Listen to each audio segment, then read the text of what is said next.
Hey guys, welcome back to my YouTube channel. और मैं आशा करता हूँ कि आप सभी ठीक होंगे। तो फिर गाइस, आज हम देखने वाले हैं वायु एवं जल प्रदूषण, एयर एंड वाटर पॉल्यूशन। ये जो है basic third year zoology unit 1 का जो है लास्ट जो है हमारा वीडियो होने वाला है गाइस। अगर नहीं देखे हैं बाकी वीडियो तो फिर चैनल एक बार ज़रूर चेक कीजिएगा। इकोलॉजी, इकोसिस्टम सारा कुछ मैंने एक्सप्लेन कर दिया है। और आज हम देखने वाले हैं वायु एवं जल प्रदूषण। तो फिर ये वीडियो जो है गाइस 2 पार्ट्स में होने वाला है। आज हम प्रदूषण और वायु प्रदूषण के बारे में पढ़ेंगे। नेक्स्ट वीडियो जो है वो जल प्रदूषण के लिए बनेगा, ठीक है। तो फिर एग्जाम में जो है वायु एवं जल प्रदूषण को अलग अलग पूछा जाता है 5 मार्क्स के लिए, है ना।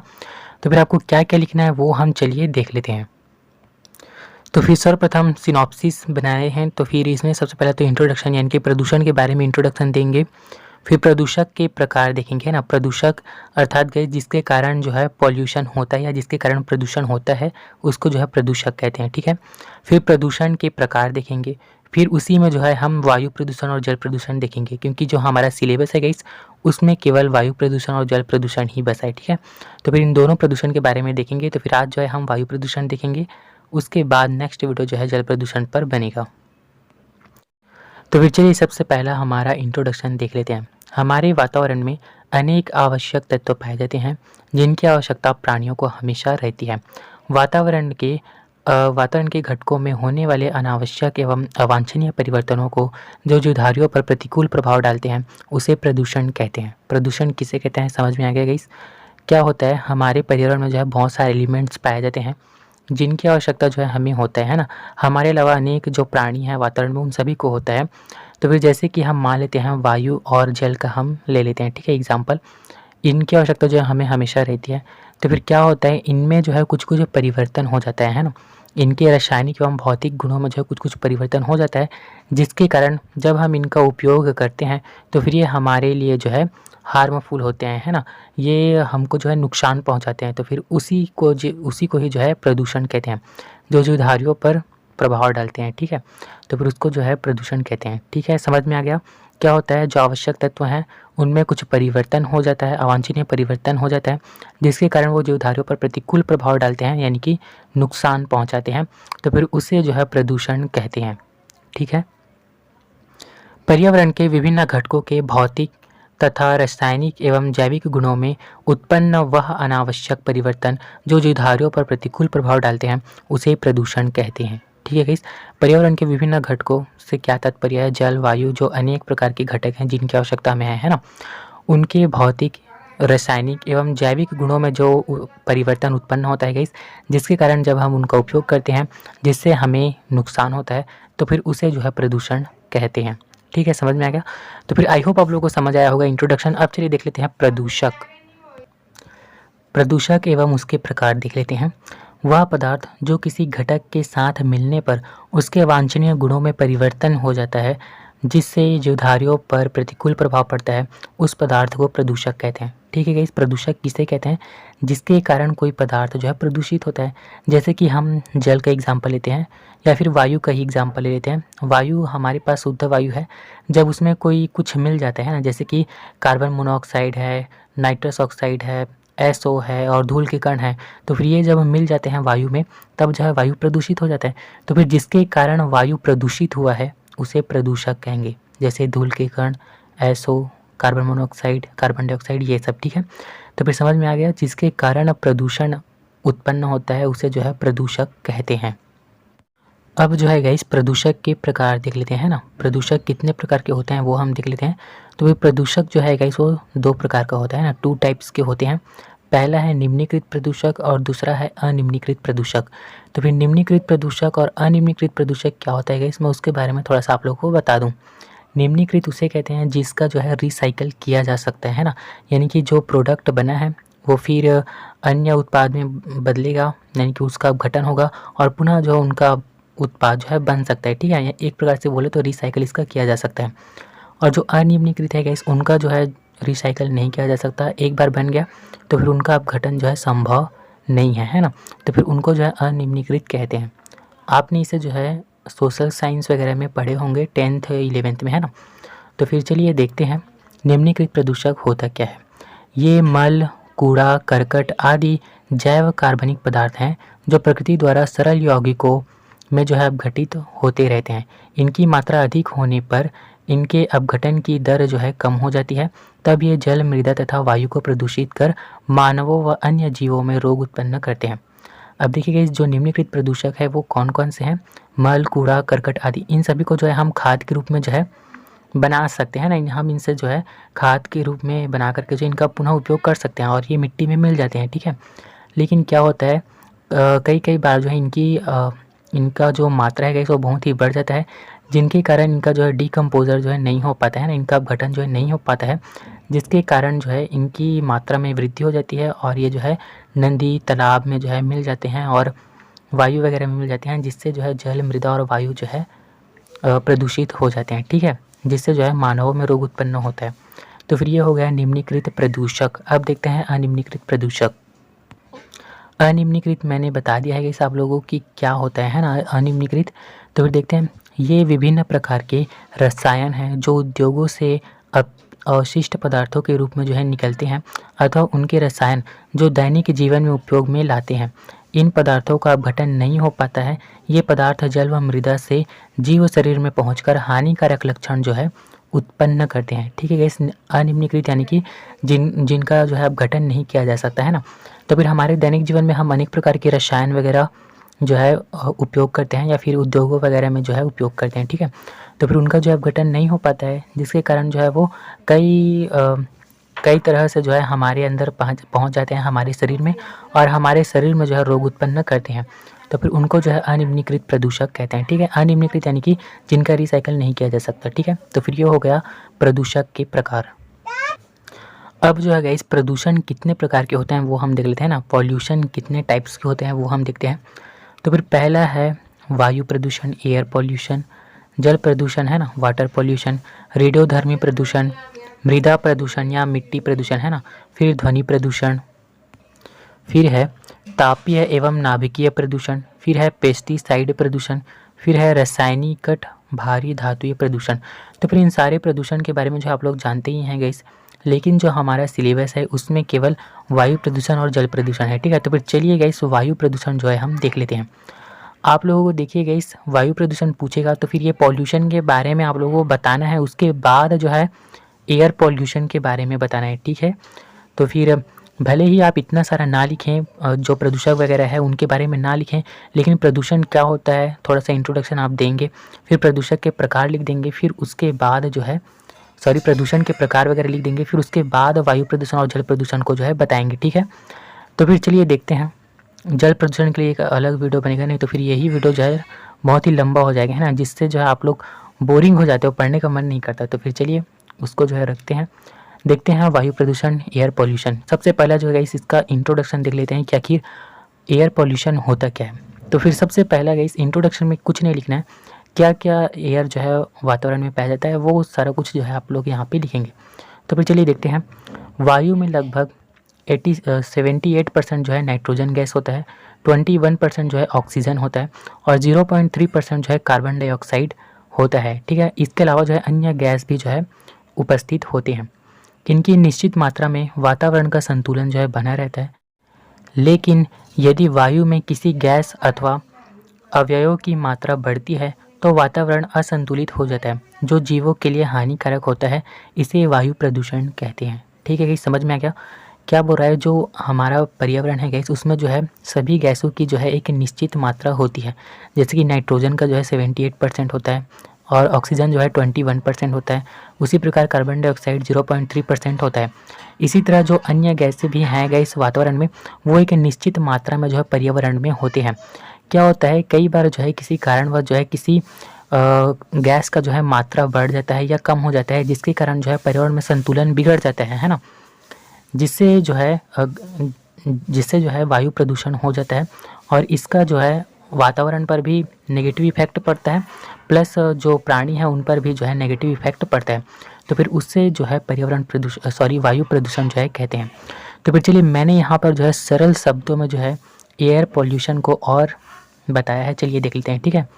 वायु के गुणों में होने वाले अवांछनीय परिवर्तन जो जीवों पर प्रतिकूल प्रभाव डालते हैं वायु प्रदूषण कहलाते हैं, ठीक है। किस क्या लिखा है, वायु के गुण है ना, वायु में जो है बहुत सारे गुण पाए जाते हैं, तो फिर उनके गुणों में जो कुछ अन्य परिवर्तन हो जाते हैं जिसके कारण जीवों को जो है हानि पहुंचते हैं ना, तब जो है उसे वायु प्रदूषण कहते हैं।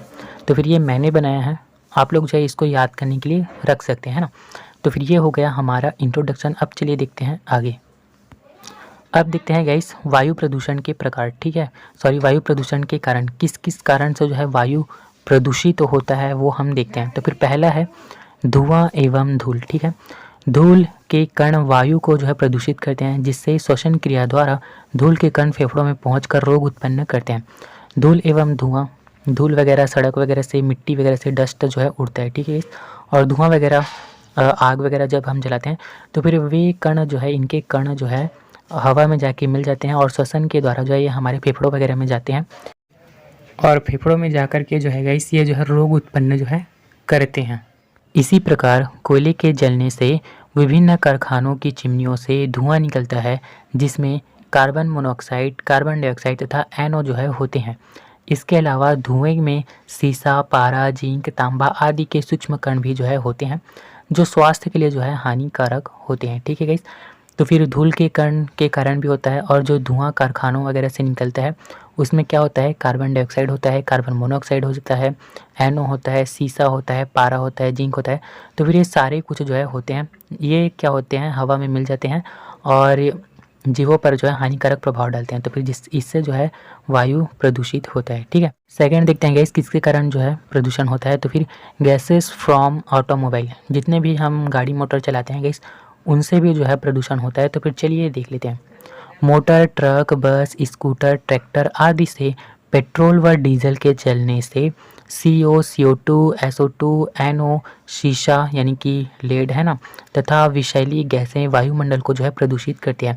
हम जितने भी पेट्रोल और डीजल से जो गाड़ी चलाते हैं गैस, उनके जलने से है ना, पेट्रोल जब जलता है तो फिर ये सारी गैसें जो है निकलता है और जो है वायुमंडल के गैस में जाके मिल जाते हैं, जिससे जो है हवा जो है प्रदूषित हो जाता है, ठीक है।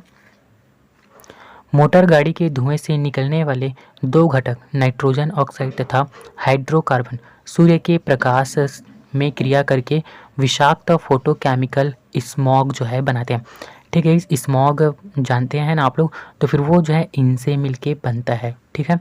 तो फिर ये हो गया हमारा जो ऑटोमोबाइल है उसके कारण एयर पॉल्यूशन। तो फिर रिएक्शन देख लीजिएगा इसकी किस प्रकार से स्मॉग बनता है ना। नाइट्रोजन ऑक्साइड प्लस हाइड्रोकार्बन, सूर्य की किरणें प्रेजेंट रहेगा जिसमें UV लाइट रहेगा, है ना। तो फिर ये बनाएगा परऑक्सी एसिटाइल नाइट्रेट, जिसे जो है स्मॉग कहते हैं, ठीक है, फोटोकेमिकल स्मॉग। और बनाएगा ओजोन O3, ठीक है। तो फिर ये जो है सूर्य की किरणों के साथ, किरणों की उपस्थिति में रिएक्शन करके जो है PAN बनाता है, ठीक है। अब चलिए देखते हैं थर्ड देखते हैं गाइस कीटनाशक दवाइयाँ, है ना। हम अनेक सारे कीटनाशकों का प्रयोग करते हैं जब खेत वगैरह में कीट वगैरह हो जाता है, तो है ना।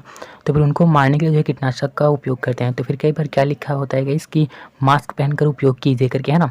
तो फिर जब हम स्प्रेयर से स्प्रे करते हैं कीटनाशक का, है ना, खेत वगैरह में, तो फिर इसके कण जो है गाइस वायु में मिल जाते हैं और वो वायु के द्वारा जो है हमारे शरीर में चले जाते हैं, जिससे जो है हमें नेगेटिव इफेक्ट पड़ता है, ठीक है। तो फिर उसी को यहाँ पे लिखा है, पौधों को रोग मुक्त करने के लिए कीटनाशक दवाइयों का छिड़काव किया जाता है।